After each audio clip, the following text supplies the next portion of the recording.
Have you ever been sitting in an office freezing, wondering why it's always so cold?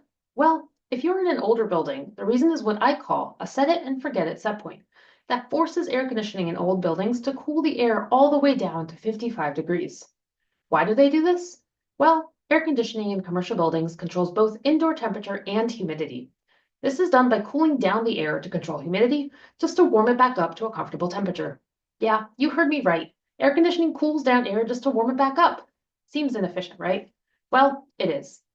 While newer buildings often have smart thermostats, adjusting set points in older buildings can require someone to walk into a closet and manually change the set point. The set it and forget it set points can handle the worst case scenario, which is basically synonymous with how hot and how humid it gets outside. So the set it and forget it set point was chosen so even when the weather conditions are very hot and very humid outside, no one has to worry about going into that closet to change the settings. This convenience comes at a cost of both energy and comfort. The worst case scenario happens pretty infrequently and changes a lot based on where you are. In Houston, it gets very hot and very humid, whereas in Boulder, the worst case scenario is not as extreme. So how can the set it and forget it parameter of 55 degrees be the same everywhere? Well, it shouldn't be.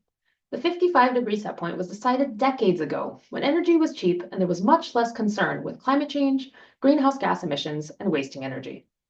You may be thinking, why don't we just install smarter controls? Well, that's expensive. And these older buildings are often underfunded, so we need low-cost solutions to reduce their energy consumption. In my PhD, I have run experiments in real occupied commercial buildings in both Texas and New Jersey, which are no cost by simply using what's already in place in a new way. In my experiments, I increased the setting from 55 degrees to 59 degrees, and I found that this 4-degree increase saves up to 10% of the chilled water consumption needed by the air conditioning system, while only slightly increasing the indoor relative humidity, but keeping it well within the range of human comfort and below the risk of mold growth. By using the results from these experiments, along with simulations of typical commercial buildings and the NASA weather dataset, I'm now estimating the potential for savings across the country by updating these set it and forget it parameters to account for real local conditions so that they are both time and location specific.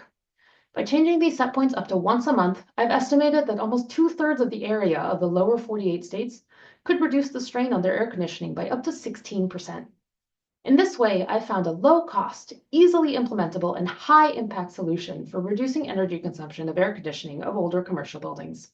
In other words, I've shown that you can, in fact, teach an old building new tricks.